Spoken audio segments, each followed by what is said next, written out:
And thank you all for joining us today as we continue to celebrate our golden 50th anniversary season.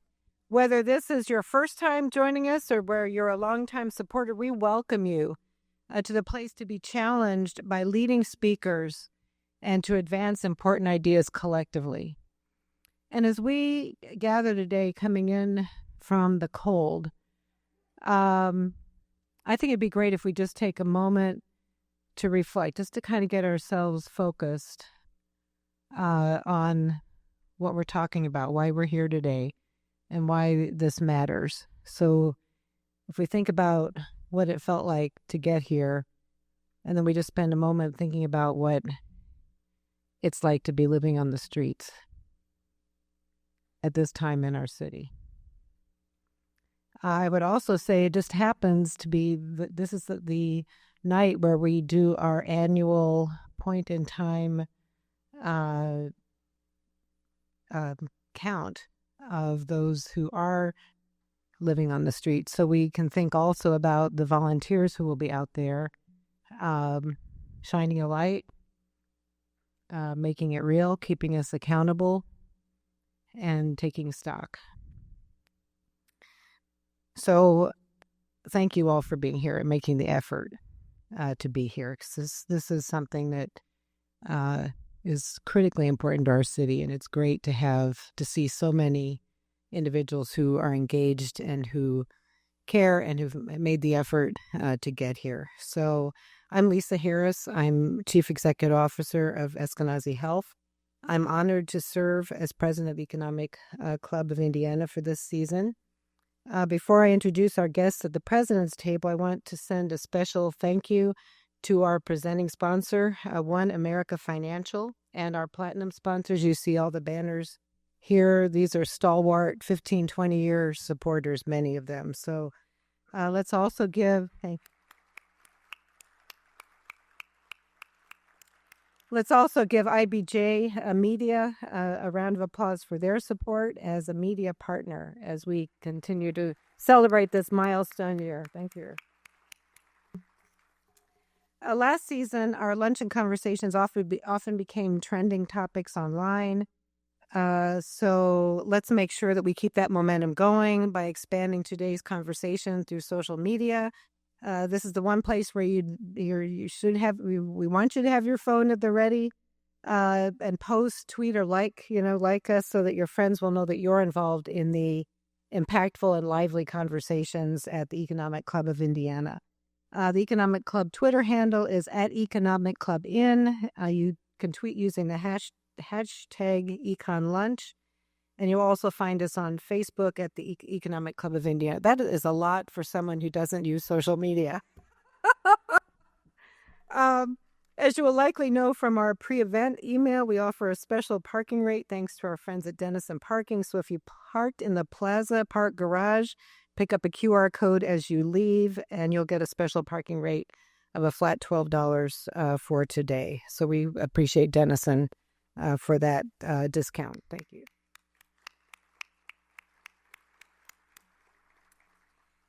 So now let's present the individuals at our president's table. I hope that each of you will please stand as I introduce you.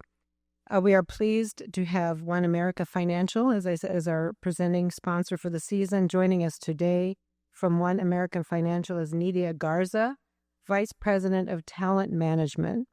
Nidia empowers employees to bring out the best in themselves and the associates with whom they work. Join me again in a big round of applause to thank One America for their generous support. Next, we have Dr. Chelsea Herring-Cozy with the Coalition for Homelessness Intervention and Prevention, a nonprofit partnering with the Indianapolis community to advance a vision where everyone in Indianapolis has a safe, stable, and affordable home and is embraced by compassionate care and an inclusive community. Thanks to Chip for also serving as today's luncheon sponsor. Let's have a big round of applause with them. Next, we're pleased to have Kathy Dubois, the Bryan Dean of the Miller College of Business at Ball State University, also a longtime platinum sponsor. And then finally, here's this for Kathy. We're happy. And finally, our featured speaker, Dr. Gregg Colburn, whom we will hear more about after lunch. Gregg, thank you so much for joining us in the refrigerated section of our country today. As we continue to celebrate this milestone season, we want to acknowledge those who have made a significant contribution to helping make the Economic Club of Indiana what it is today. Today's special honoree is no longer with us, but her impact on the Economic Club and the city of Indianapolis is a lasting legacy. It's my honor today to recognize the outstanding contributions of Sally Rowland, who passed away in May of 2024, but who was represented today by her sons, Eric and Jason, who have joined us. Thank you.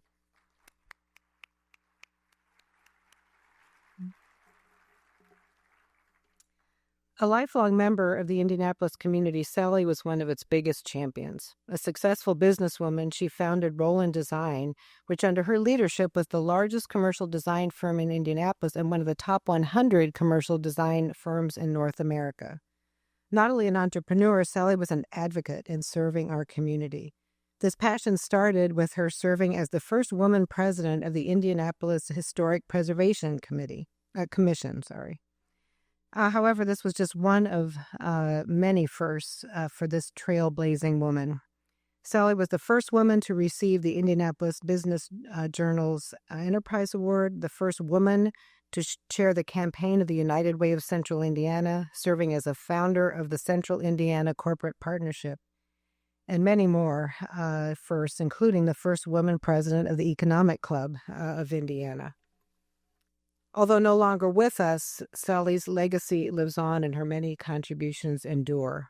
In a 2022 LinkedIn article celebrating women's history, Sally shared in her own words her passion for preservation and its importance to community, stating, "The historic preservation movement isn't just about saving individual buildings, but saving neighborhoods.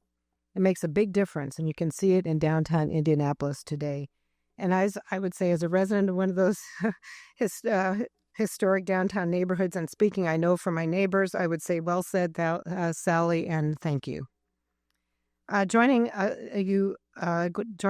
again, Eric and Jason, we thank you for being with us as we recognize this pillar of our community, your mom. Thank you.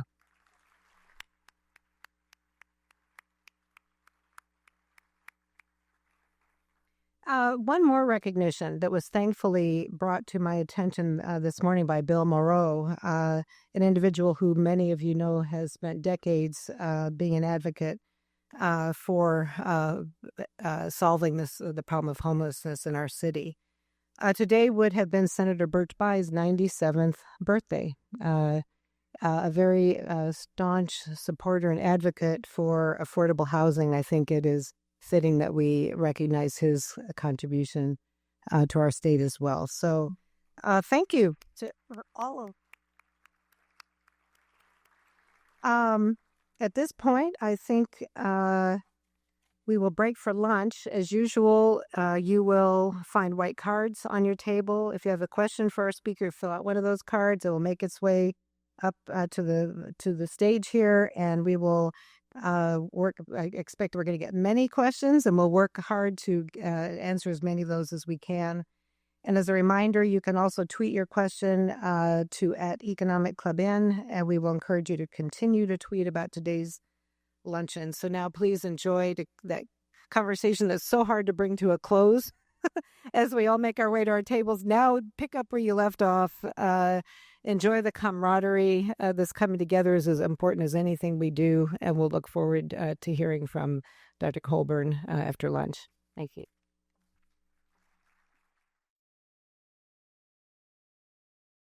I'm back.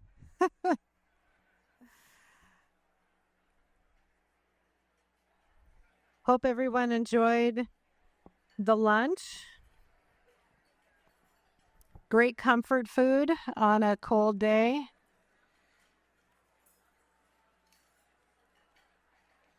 I can tell you that based on the conversation we enjoyed at our table over lunch, we are in for a really good, informative several minutes ahead of us. So thank you again for being here. We're going to have a great discussion. And so it's now my great honor to introduce our speaker for today. Gregg Colburn is an assistant professor of real estate in the University of Washington's College of Built Environments. In his research, Gregg studies housing policy, housing markets, housing affordability, and homelessness. Gregg co-authored the book Homelessness is a Housing Problem, University of California Press, 2022. He's also actively engaged with policymakers, nonprofits, and housing developers on matters relating to housing and homelessness in the Puget Sound region. He entered academia after spending the first 17 years of his professional life in the private sector. Receiving his PhD from the University of Minnesota's Humphrey School of Public Affairs, Gregg's additional academic training includes an MSW from the University of Minnesota, an MBA from Northwestern University's Kellogg School of Management, and a BA in Economics and Management from Albion College. Gregg enjoys teaching courses in economics and finance at both the graduate and undergraduate level. I know we're all looking forward to this important conversation, so please join me now in welcoming Dr. Gregg Colburn.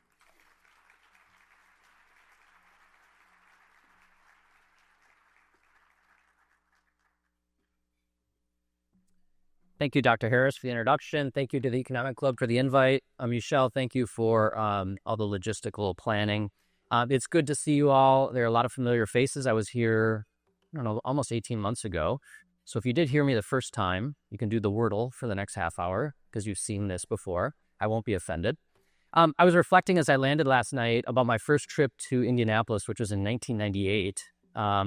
When I was in New York, I worked in finance. The Midwesterners, I'm from Minnesota, we all hung out, and my best friend was from Crawfordsville, Indiana, went to DePauw. And in 1998, he said, "You're coming to Indianapolis Memorial Day weekend." And he said, "We're going to watch the Pacers, and we're going to go to the 500. And so what then ensued was a fire hose of Indianapolis experiences. I went out in Broad Ripple. I spent the night on a linoleum floor at an apartment in Broad Ripple. One of the worst night's sleep of my life. They woke me up at 5:30 and said, "We're going to breakfast." I was like, I thought the race was later. Like, we got to go. So then we went to the 500. I learned about Slick Leonard and Boom Baby, all this stuff.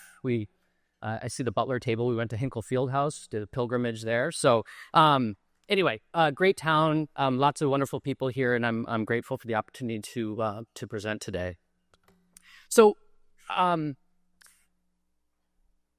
I will say I'm very surprised. When I wrote this book, I didn't know if anyone would read it. And then turns out people have read it and asked me to come speak. And so I've done over 100 of these talks around the country and internationally. And people say, well, do you get bored? And I don't get bored of doing it. The reason I don't get bored is when I see a room filled like this with people who care about this issue, it gives me energy. And so I want to thank you for being here, especially on a really, really cold day. So people say like, well, Gregg, you were an investment banker and now you're doing this. Why would an investment banker make this transition? And one is because I love learning and teaching. But another reason I study housing, there's really two answers I give to that question. One is I study housing because I think it's fundamental. So if we think back to health class in high school and Maslow's hierarchy, right? We have to get basic needs met before we can get other outcomes. If we want a kid to learn geometry, let's make sure that kid's housed. Right? If we want an elder to be healthy, let's make sure that elder's housed. Then we can deal with health concerns.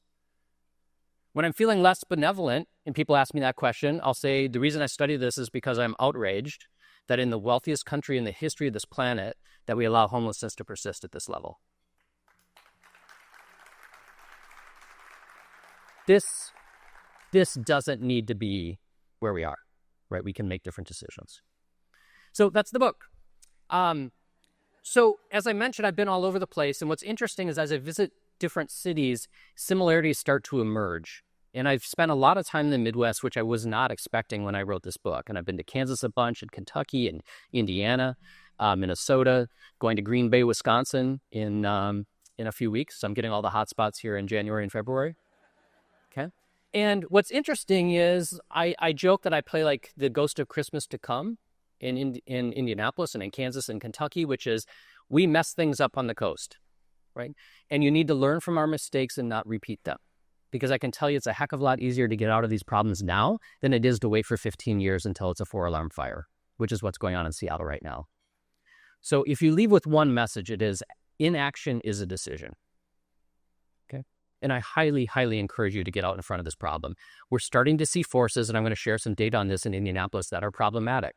Your problem is still very manageable. Still very manageable. Is it a big problem? Absolutely. Is it easy? No. But it's a heck of a lot more manageable than what we have in Seattle, San Francisco, or Los Angeles. Okay. So one of the challenges with writing a book about homelessness is we have to wrestle with this really challenging question of what causes homelessness. And for those of you who are in the social sciences, causation in the social world is hard because human beings are complex. Right? There's not one causal pathway into homelessness. Right? It would be disingenuous of me to even suggest that. Okay? And there's a lot of different ways of knowing. One of the ways we learn about homelessness is we ask people experiencing homelessness, why homeless? Right? And when we do, they give us really blunt answers. My boyfriend beat me up and I ran. Now I'm homeless. Right? Lost my job. I got in a fight with my roommate. I drink too much, et cetera, et cetera, et cetera. And so we need to honor these explanations because it is their truth. There's no doubt about that. But when we did this survey in Seattle in 2019, the Seattle Times gets a hold of that and says, here are the causes of homelessness. And as a social scientist, I kind of scratch my head a little bit and say, these are clearly causal drivers of homelessness for these individuals. But if divorce really was a cause of homelessness, the true cause, we should have a heck of a lot more homelessness. Right? 50% of marriages in the United States end in divorce. Okay? So the context in which these things occur really, really matter. So the central tension that I had when I decided to write this book was, Gregg's going to show up in a blue sport coat and say it's the housing market, and there's a woman next to me saying it's domestic violence. How do I honor that experience while also articulating the research that I've done on the housing market? That was a big challenge. And the way that I deal with that in the book, and the way Clay and I, my co-author, deal with that in the book is to articulate the difference between a precipitating event and a root cause. One isn't right, one isn't wrong. They're both true. But we need to understand how they're different. And the way that we do that is through this metaphor of musical chairs, which has been used by a lot of social scientists. We have a slightly different wrinkle on it. Imagine 10 friends coming together to play a game of musical chairs. Leader starts the music, they walk around in a circle, one chair gets pulled out, music stops, everyone scrambles, and by definition, someone loses. In this case, it was Mike, who was on crutches after spraining his ankle. And if we interviewed Mike after the game and said, Mike, why did you lose the game? What caused you to lose that game? Right? Cause, there's that word again. What would he say? He'd say, I had a bad ankle. And everyone would nod. Of course, Mike lost the game because he had a bad ankle. If we ask a different question, though, and say, why didn't Mike have a chair? It's because we didn't have 10 chairs. We are all guilty of this same analysis when we walk down the street in Chicago or Seattle or San Francisco and we see Joe on the street and say, of course Joe's homeless, he's addicted. Right? Of course Mike lost the game, he has a bad ankle. What we're missing in that simple analysis is the structural deficit of housing that's creating it more likely that Joe's going to end up on the street.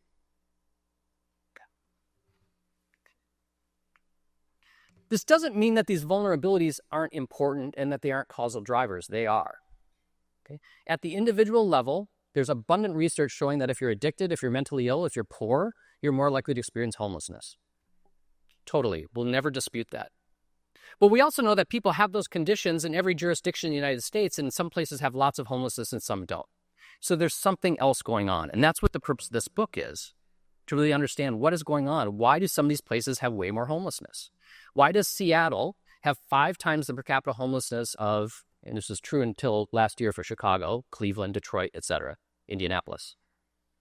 5 times. We have massive variation in rates of homelessness between our coastal cities and cities in the Midwest. Is it simply that we have more people with vulnerabilities? We have more poor people, more addicted people, more mentally ill people, and therefore more homelessness? That is a reasonable explanation. It's logical. It turns out it's 100% false. It doesn't stop a whole bunch of people from making the argument, though. Okay? So this is a book about cities. Okay? This is not a book about people. And it doesn't mean that person-focused research isn't important. It, of course, is. That's not what this is. This is to answer the question of what the heck is going on in Seattle and San Francisco. Okay? And our thesis of our book is that tight housing markets, places where housing is expensive and where it's scarce, accentuate individual vulnerabilities, and produce high levels of homelessness. And these individual vulnerabilities that get lots of time and attention in the Seattle Times every single day are just a sorting mechanism. They're helping to identify the people who are going to lose housing when housing is scarce. What I say in Seattle, the home of the Amazon boom, a massive, massive wealth-creating event. Finding housing in Seattle is like playing musical chairs with Usain Bolt, right? Jamaican sprinter was the fastest man in the world. He's going to win every time. The Amazon people are going to win that game every single time. They have resources and privilege and all this kind of stuff. I don't know one person at Amazon is homeless. Okay, so we really need to understand the context in which we live and work to understand this phenomenon. So this is going to be small for people in the back. I apologize, but I'll just tell you what it says, which is we have huge variation in rates of homelessness. Okay, there's some bureaucratic nuances that I'm not going to get into today in terms of some places count at the city, some count at the county. It doesn't matter. But basically what we have is big cities like New York, D.C. and San Francisco that have about 5 times the homelessness of Indianapolis as of 2019. The numbers are still pretty similar today. I was looking at them on the plane yesterday. And again, places I count at the counties, it's a 5-to-1 relationship. Seattle, Portland, Santa Clara. It's about 5 times Hillsborough, which is Tampa. Okay. So the purpose of the book is to explain this regional variation. And the reason we choose that as our kind of focus for the book is if we can provide a credible explanation for this regional variation, it should tell us something fundamental about the nature of homelessness. And then allow us to focus our time, attention, and resources on that explanation, rather than playing whack-a-mole with all the different explanations that we do every day, whether it's in your newspaper or at a cocktail party or whatever, when we're talking about homelessness. Okay, so the logic of the book, I'm going to get a quick drink of water here. Logic of the book is we're going to take all the conventional explanations for homelessness. We're going to test using very simple statistics whether it provides a credible explanation for regional variation. Okay? If it doesn't, we cross it off and we move to the next one. Okay? So I'm not going to go through all of them because we don't have time for that. I'm going to go through a few, but I'm going to go through it quickly, so buckle your seatbelts. Here we go. All right. So first of all, we're going to start with individual explanations, which is logical. This is an individual phenomenon. So you're going to see a few of these relationships. If you took stats 30 years ago and are freaked out right now, don't worry. Okay? All this is doing is looking at rates of poverty and rates of homelessness. Okay? This would be the percentage of people in a community who are below the federal poverty line, graphed against the per capita rate of homelessness. And what you'll see here is there's actually a downward there is a statistical relationship between poverty and homelessness at the community level, but it's in the opposite direction of what we would expect. Of course, homelessness is a poverty problem. I would never dispute that. But at the community level, places with really high rates of poverty, Detroit and Cleveland, for example, have far lower rates of homelessness than affluent cities like Seattle, San Francisco, and Boston. Okay? So homelessness thrives amidst affluence, not amidst poverty, which is a total head scratcher because, of course, poverty causes homelessness. Okay? So the problem in Seattle is not that we have lots and lots of poor people. In fact, we have far fewer poor people on a per capita basis than a lot of other cities. Okay? So this is a problem in our richest cities. I've also learned that when you write a book about homelessness, you get lots and lots of angry emails. The county executive in King County referenced me in my book in his State of the County remarks this past year, which got picked up by national media, and pretty soon I had to leave Twitter because I had thousands of people cursing at me. Okay? People are really emotional about this topic, and it many times comes down to drugs and mental illness. So I don't want you to leave here saying, Gregg doesn't think drugs and mental illness are a problem. That is not the case. That is not the case. But what I am going to say is we can't blame those conditions on the crisis that we see. So this is rates of serious mental illness in every state in the nation graphed against poverty or homelessness rates, and what you'll see is there's no relationship. Okay. The problem in California, Oregon, and Washington is not that we have more per capita people experiencing serious mental illness. The consequences of mental illness might be different there. And is there a broader statement about lack of treatment over the last couple of decades in terms of behavioral health? Of course. Of course, we've not done a good job there. But the problem of homelessness is not that just we have a lot more of people with those conditions in the state of Washington. This is serious mental illness by state coming from the federal government. What you'll see is this does not map. The states with really high levels of mental illness doesn't map to the homelessness map at all. Okay, your state and my state have Well, at least in drugs, is the exact same. Okay. So again, this is a conventional common explanation that doesn't hold up. Okay. This is substance use disorders. Okay. This gets people really, really irritated. Greg, I just saw Joe on the street. There was a needle next to him. How dare you suggest that this isn't a drug problem? Well, it's certainly part of the story. And is that a factor that will, highlight Joe as more likely to experience homelessness? Of course. But if I could wave a magic wand and end all drug addiction and mental illness in Seattle tomorrow, I would love to have that magic wand, number one, and two, we'd still have a problem with homelessness. It might manifest itself a little differently. Okay. This is the map of drug use disorders in 2021. And what you'll see is, again, it doesn't map to the homelessness map at all. Okay. People get really frustrated and say, well, look at all the needles in Seattle. And I say, well, do you think people use drugs in Chicago? They do. And when they get really mad, we talk about West Virginia, the home of the opioid epidemic in the United States. It has ravaged that state. And one of the consequences of that tragedy has not been really high rates of homelessness. So if you fundamentally believe that this is a drug problem, at its core, we need to then wrestle with the situation of West Virginia. Okay. So does drug use, in essence, highlight someone as more likely to experience homelessness? Of course. But that is not why we have more homelessness in our coastal cities. This is overdose death rates, right? Tennessee, West Virginia, not places with really, really high rates of homelessness. So the last individual factor is race. We have massive racial disparities in the homeless population in the United States. Okay, Black, brown, indigenous people are about 3 to 5 times, depending on the jurisdiction, overrepresented in the homeless population. Okay, this is something that we have to wrestle with, and I know your community has been doing good work on this. Okay. But what's interesting is, does this help us understand regional variation? And the answer to that question is no, it doesn't. When you plot the racial makeup, in this case, the share of the population that's Black in a community, there's no positive relationship between race and homelessness. Well, why is that? The way I answer this is because race doesn't cause homelessness. If race caused homelessness, Chicago should have a much higher homeless population than Seattle, much higher Black population in Chicago than Seattle. Okay?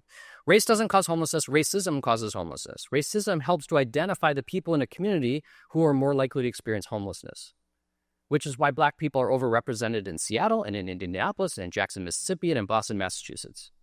Okay? So it helps us understand who experiences homelessness. It doesn't help us understand this regional variation problem. So we're still looking for a good answer. We've crossed all these off. So next we're going to go to community factors.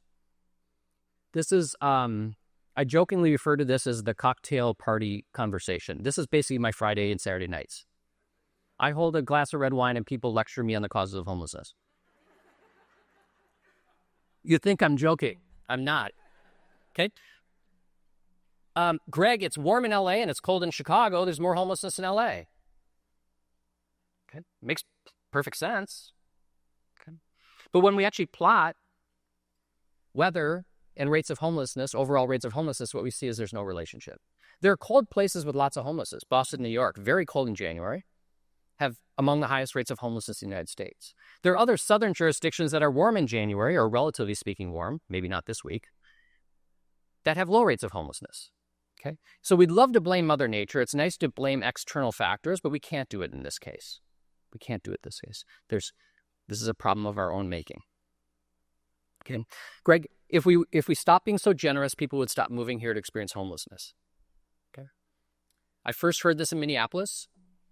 Minneapolis was blaming folks from Chicago for homelessness in Minneapolis. My first meeting in Seattle, they were blaming folks from California. I went to California, they were blaming people moving to California, and I said, no, that's not the case. Your folks are going to Seattle. They just told me, right? And I said, well, what's your problem? Because they were saying, we're a magnet for homelessness. You can't be. You're shipping your folks up north. And then they blame folks from Texas. Okay, Middletown, Ohio. We refer to Middletown, Ohio in our book. They think that they're a magnet for homelessness. Okay, that's not how magnets work. I'm not a physicist. Okay, everyone can't be the destination. And so this idea of mobility is super prevalent. But what the research shows is that this is a homegrown problem. In California, massive study of homelessness just released. Great study. 90% of the people experiencing homelessness in California are from California.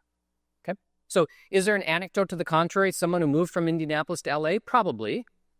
And will the LA Times maybe write a story about that? Probably. But we shouldn't legislate on anecdote. Okay? This is a homegrown problem. Okay? People don't move across the country for modestly more generous benefits. That's what this slide shows. TANF, primary federal welfare program, huge state-to-state variation. We have stingy states, generous states. Are people congregating in generous states to take advantage of more generous benefits? The answer to that question is no. People are not sitting in California saying, look at the TANF benefits in Iowa. Right? I think I'll move to Cedar Rapids. Okay. Why? Moving's hard. Right? We moved a family of 4 in 2017. Middle school kids from Minneapolis to Seattle, didn't know anyone, new job. Kids had no friends, new schools. It sucked. That's not a scientific term. Okay? And we had every advantage under the sun. Now imagine doing that with nothing. Right? If your mom or dad's the only one who's going to care for your kids when you're working, are you going to leave Seattle and move to Topeka? Come on. Okay? So this explanation is prevalent, but there's very little research to support it, other than some anecdotes. So none of these really hold up. And so this won't be a surprise to you as I get to the punchline here. One slight deviation, Indiana story here. The scary thing about writing a book is that people can write book reviews, and they can say whatever they want. So every time a book review comes out, my heart starts to beat faster. I'm like, okay, here we go. And I don't know, it's probably a year and a half ago, one came out in this prominent journal by a professor at IU in Bloomington. And I know the name, he's a prominent professor. And so I started reading, and the first sentence was, Gregg Colburn would be a terrible mystery writer. And I was like, and so I quickly sent him an email. I said, you win the award for best opening sentence to a book review ever. But the point is that this is a spoiler, right? This is about housing. So let's test the housing market. This is rents and homelessness. And what we'll see is where rents are high, homelessness is high. Okay? This is not a shocking outcome. We've known this in the academic literature for some time, but it's pretty convincing, and it's a heck of a lot better than any of the other things that we test in the book. A related variable is vacancy rates, rental market vacancy rates. When you get below 5%, that would suggest that you have a deficit of rental housing in your market. When you see vacancy rates get down, what happens? Homelessness goes up. And there's a causal relationship between vacancy rates and rents. Vacancies go down, rents go up. So when people challenge me on this, I'll just say, give me a counterexample. Give me an expensive place with low vacancies in the United States that doesn't have a problem with homelessness. And then I kind of get blank stares, because there isn't one. There's not a counterexample. So ultimately, the housing market really matters in terms of housing everyone, but particularly people who are precariously housed. So is the problem in Seattle just Amazon? Amazon hired a whole bunch of people, paid them a bunch of money, and blew up the housing market? It's certainly part of the story. But what's interesting is when you plot population growth and rates of homelessness, you don't see much of a relationship. Okay? For those of you in the back, the R-squareds here, which is a measure of variance explained, is really low. Okay? This is really important, because what I realized when I ran this, I was like, what am I missing here? Because I looked in the data and I found all these Sunbelt cities that are growing really fast but didn't have a housing crisis. Why? Because they built a lot of housing. For those of you who took economics a while ago, and you remember the term elasticity, you might be getting indigestion right now. It doesn't need to be scary. Okay, we're going to have a quick 2-minute economics lecture. Okay, so supply elasticity measures the supply response to a change in price. If the price of clickers goes up 10 times tonight, the people who make these clickers are going to pop some champagne tonight, and then tomorrow they're going to go to 3 shifts and they're going to make a whole bunch of them. Pretty soon the store shelves are going to be filled with clickers. A very elastic good. Okay. If the price of housing in Indianapolis goes up 10 times tonight, what happens to the supply of housing tomorrow or next week or next month? Nothing. Why? It takes a long time to build housing. I need a permit, need financing, need supplies, need labor, da-da-da. We also know that the supply of housing differs from jurisdiction to jurisdiction. The 2 drivers of elasticity are the regulatory environment, how easy or difficult is it to build, land use, permitting, the whole 9 yards, and topography. If you combine challenging topography, mountains and water, with a really strict regulatory environment, San Francisco, California, you're going to end up with a super inelastic housing market, which means as prices go up, you don't build much housing. If you layer a tech boom on top of an inelastic housing market, you end up with an absolute disaster. And that's what Seattle and San Francisco are going through right now. Okay? It's tragic, but totally predictable. So if you plot, and again, I apologize for the folks in the back, the bottom axis here is change in population. More people moving there is more demand for housing. Okay? The y-axis, the vertical axis, is supply elasticity. The higher the number, you build more housing. So the upper right-hand quadrant is the Sun Belt. These are places that have grown as fast as Seattle and San Francisco, but they built a bunch of housing. They had very elastic housing supplies. And as a result, we're able to maintain moderate rental market conditions, higher vacancies, and rent increases that weren't so severe. The bottom right quadrant here, the city that I just came from, is the perfect storm for a housing and homelessness crisis, which is a bunch of people move there. You don't build much housing, and what happens? Vacancies go down, rents go up, and that's a problem for everyone, and especially a problem for Joe on the street. Okay. And so for Seattle, we watched San Francisco go through this. We patted ourselves in the back, but we didn't do anything, and now we're in the same position as San Francisco. Don't make the same mistake that Seattle did, right? Learn as you grow and prosper. I'm all for growth and prosperity. But what we need to figure out is how to take care of incumbent residents when we grow and prosper. The story in Seattle is that people said we didn't build enough housing for the Amazon folks. I said, no, that's the wrong way to look at this. All the Amazon folks found housing. What we didn't do is build sufficient housing such that people who have been in Seattle for generations could stay. We've priced them out. So what's happened since we published the book? We had a pandemic. You may remember this. It disrupted all life, and it disrupted our data. So you have to be really careful with homelessness data during that time period because people were counting differently, and so you have to take it with a grain of salt.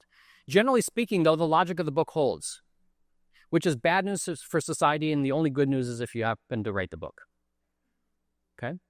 And the problem is not just on our coast anymore. It's now places like Phoenix and Austin and Sacramento and Atlanta and Denver, places where their housing markets are starting to look a lot more like coastal cities. And we still have our problem children on the coast. That hasn't changed. We released the point-in-time count federally on the Friday between Christmas and New Year's. Okay. When I was an investor and one of my companies had a press release on Friday afternoon, I was always like, oh no. This isn't when you release good information. That's what HUD did. Big increase. We saw a big increase in Chicago, Boston, New York. We had migrants being shipped up from Texas that complicated these numbers. Really troubling increases in family homelessness, but continued success with veterans. And we'll talk about that more in the Q&A. We had a Supreme Court ruling back in June in the Grants Pass case, now ruling that we can criminalize homelessness. We can criminalize sleeping on the streets. Okay, this is a profound change in the way that we think about homelessness in the United States. Okay, and we're going to see a lot more of this coming up. So what's the context here? This is the top two are Indianapolis. The bottom two are the state of Indiana. What you'll see is pretty significant, but still reasonable rent growth. Last 10 years is about 4.3% per annum in Indianapolis, which is about 52% over 10 years. And what you'll see, though, on the left is rental market vacancies. And this is really what gets me concerned about your community. You were humming along at 8% vacancies, which is a very healthy rental market. There is vacancy. It doesn't put pressure on rents. And what you'll then see is beginning in about 2017-18, vacancies started to fall. That's also the time when we see an acceleration of rents. That's not a coincidence. Those two are causally related. Okay. And so you are now hovering below that 5% threshold. Seattle, for example, has been at 3% for the last 10 years. Okay. So you're in much better shape than we are, but you don't want to get down there. If you sit at 3-4% for an extended period of time, it is just an accelerant on rents. Okay. So you're getting to the point where the red lights are starting to flash. Okay. So one of the pushbacks I'll get from people is, Greg, we spent X $100 million, X $billion on the problem. The problem got worse. Why do we keep making these investments? Fair critique, and it's a fair question. My response to that is I have two responses. One is that the scale of our investments, although significant, have been woefully insignificant to the scale of the problem. LA, $1.2 billion, Prop HHH. Okay. Problem got worse. I was at UCLA and people were complaining about that. And I said, you have a $50 billion problem and you threw $1 billion at it and you're shocked that it didn't go away? Scale problem. Okay. I'm grateful for the investments. LA is better off for those investments than they would have been without it. But the problem is overwhelming the scale of that investment. The other thing that's really important is most of the dollars we spend on homelessness is a response to the crisis. And I'm glad we do that. I think it's a sign of of an ethically sound society that we care for people when they're experiencing homelessness. But that system isn't intended to end homelessness. It's intended to care for people. Okay? And then we blame that system for ongoing homelessness. We don't blame the emergency department for people continuing to break their arms. If the ER was so good, why are people still breaking their arms? We would laugh at that logic, yet we always complain about the homeless response system not ending homelessness. What we've not done is intervened upstream to prevent the flow of people into that system. So we actually have systems that are pretty good at getting people housed out of that system, but the flow is far greater. And so what happens? The water in the bathtub keeps filling up. That's what's going on in our cities right now. And many times the people doing this important work on the front lines then get blamed for the failure, when in fact it's our collective failure. Who should do this? Public, private? I have the unique position of being accused of being both a shill for corporate interests, because I think it should be easier to build housing, and also a socialist in the same talk. Okay? Because I think there is a role for government in the provision of housing. There are going to be people who can't afford market rate housing.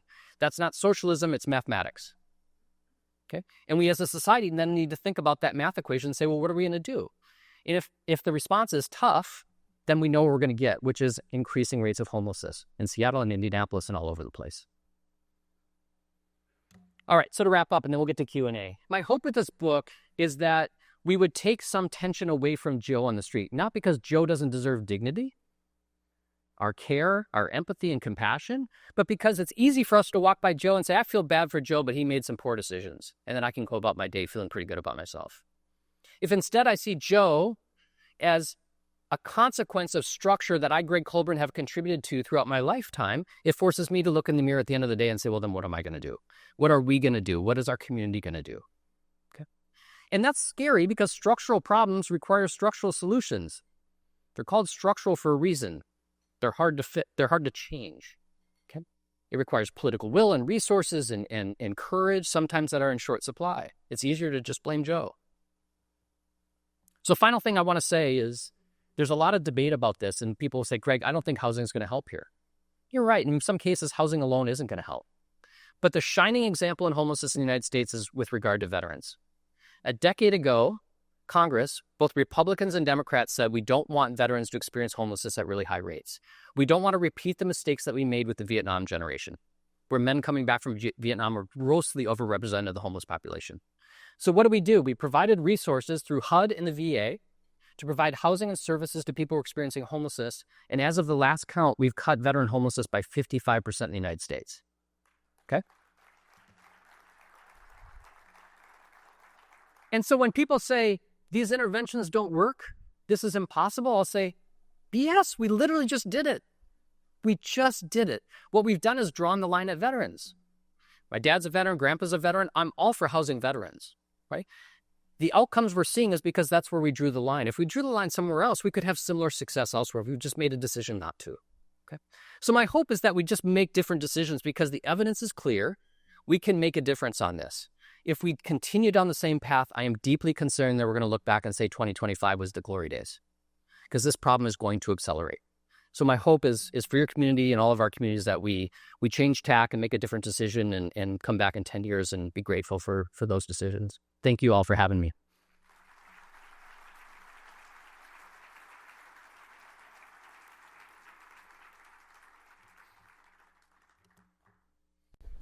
It's like we need to give you time to take a few deep breaths. Thank you so much for that and for your decades of deliberate work. Thank you. To build the compelling case that homelessness is a housing problem. Is the solution then just as simple as building more market rate housing? Yeah, good question. So an obvious question or response to this would be, well, what kind of housing should we build? And I jokingly say the answer to most of these questions is D, all the above. Is building more market rate housing necessary? Absolutely. I would call it a necessary but insufficient condition. And so fixing this without more market rate housing is going to be really difficult. And so we do need to think about our land use and our permitting. It needs to be easier and faster for people to build housing. And that is something that local government can do.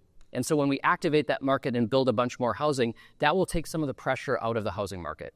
Then, and I believe we can do two things at one time, right? We've got smart people doing this. We can then think about, for the folks who can't afford that housing, what is our response? And we've got workforce housing, we've got supportive housing, and there are subsidy mechanisms from both the federal and local levels where we can activate to create more housing that is accessible for people with lower incomes. That is ultimately what we need. We can't just do one. We need to do, it's a portfolio approach. We need to do it all. Thank you. Do you have an example of a city, comparable size to Indianapolis that is successfully tackling the problem of homelessness, and what can you tell us about what they're doing right? Yeah, there are a few success stories in the United States. Houston has been frequently referenced, obviously much larger than Indianapolis is. Milwaukee is a comparable city that has had pretty good success. The common denominator among those successes is an application of the housing first model, which is very controversial right now. It has become highly politicized, which is not entirely clear to me why. The evidence is pretty clear that if you provide housing and services, you cut homelessness. And Milwaukee made that official part of their approach in 2015. I was pulling up on the plane yesterday their numbers, and what you basically saw is starting in 2017, their numbers went down by about 40% and have continued down.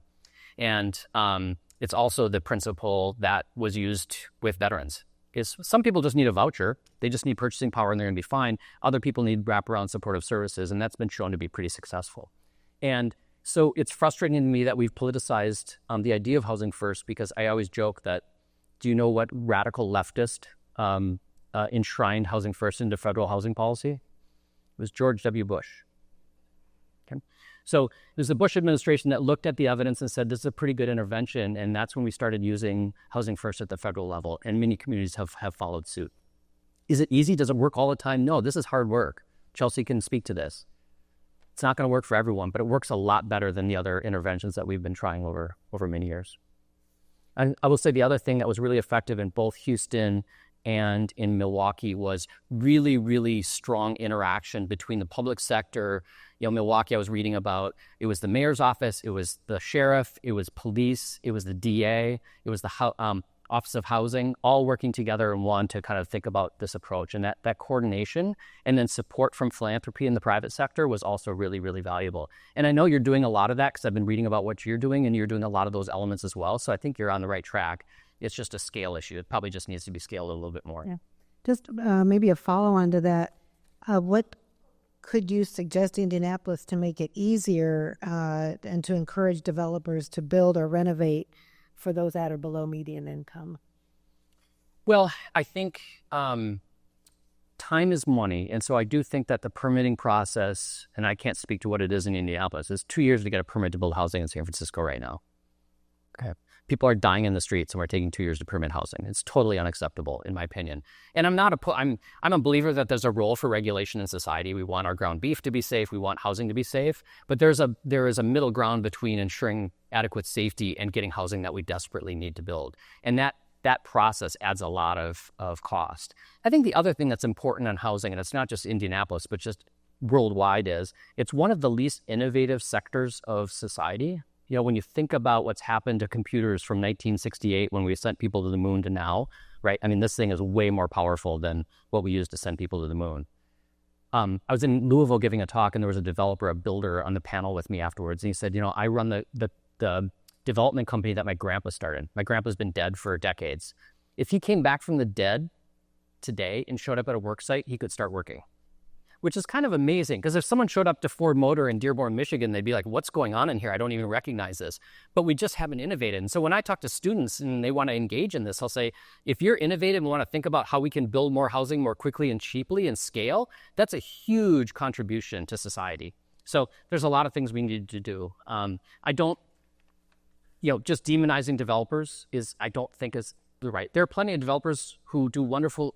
Maybe some deserve to be demonized, but the vast majority are just building housing, right? The vast majority, just as there are people to demonize in every industry, but we end up falling into that trap of just saying, well, let's just blame the people who are building this housing, who are basically raising capital, building housing, delivering a return. That's the way the system works, and so ideally we make that quicker and cheaper, and that would help a lot.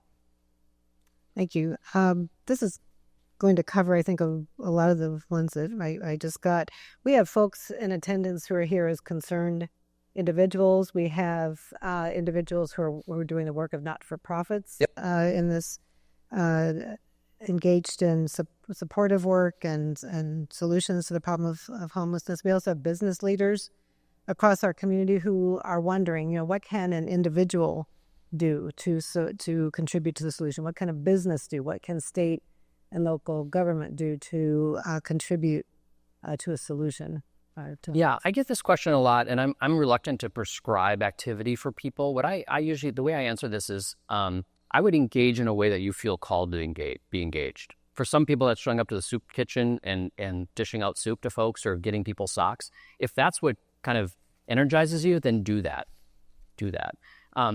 Some of you, like me, think about this at a structural level, and I'm always thinking and writing and doing all that stuff. And so that's where I end up engaging on this.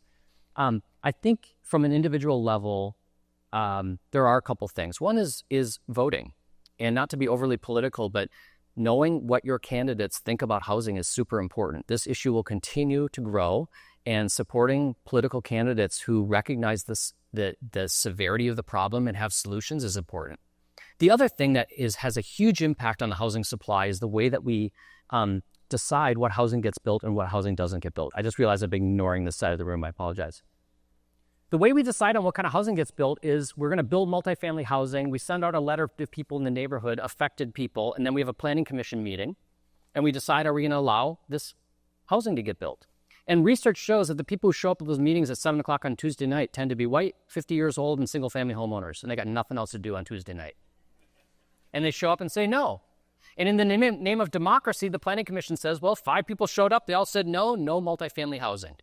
And so if you want to change what our neighborhoods look like and our cities look like in creating the dense housing that we need, showing up at those meetings makes a huge difference. One person can make a huge impact on those decisions. I think it's also really important for us to think about what does small d democracy look like in civic engagement. Right? If you're only inviting people who live in that expensive neighborhood to those meetings, there are a lot of people who would love to be in that neighborhood and educate their kids in those neighborhoods who don't even get invited to those meetings. Right? And so we really need to think about how do we then have civic engagement that creates more opportunity for more folks, as opposed to continuing to privilege people like me, single-family homeowner, white, over 50, the whole 9 yards, continue to privilege me and my interests. That's kind of what we've done. And if you're a CEO of a company, I think there are a lot of examples around the United States of corporate involvement in the issue of housing. Amazon and Microsoft have contributed $3 billion over the last 5 or so years because of a growing recognition that this is jeopardizing their financial viability. This wasn't philanthropic dollars, this was corporate dollars. And it's too bad it took that long, and to a certain extent they're stepping into the breach of a failure of the public sector. And so I think those collaborations are really, really important. And you say million or billion?